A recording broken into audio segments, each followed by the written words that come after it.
Ni okorosia chinguru chumulero imeyense yabikire Esei Yogwancherana Nekampuni ya Nupea eliogocha kwenekia ngocha bali gutinya obokoreri wechinguru chumulero imeyense okwana Eserekari Kobeta Esei imeyomochio Nairobi no mwaziri wechinguru chumulero opioendanye munyakergo Okenjen Alfred Agoi waigo munyakergo Nupea Professor Lawrence Gumbe amana baraibande korwa ase chikampuni echo ase bakwanire egetambukire ekyo negati ya biribigo chikwenekia ense ya Kenya ngogendere ase birengo bigoro elio koikirania agenda yomuraibwense.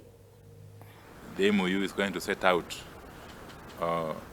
areas of cooperation between the two organizations, and especially with regard to the implementation of the first ever nuclear energy power plant in Kenya. As you are aware,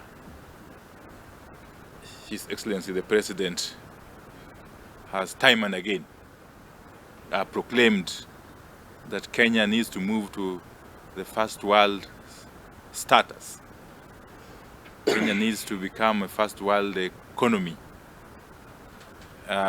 in the shortest time possible.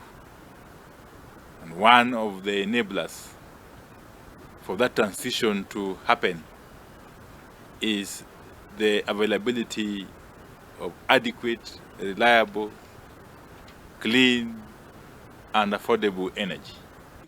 Contributing close to 70% of the power consumption in Kenya. We get our power from hydro, geothermal, thermal, and wind. We now want to digress to go to the nuclear energy. We are prepared.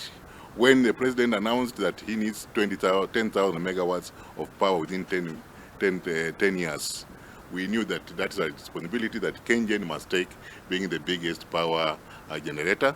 And we quickly embodied that vision into our mission and strategic plan, and now we are prepared to go the long way in helping the ministry establish the nuclear power.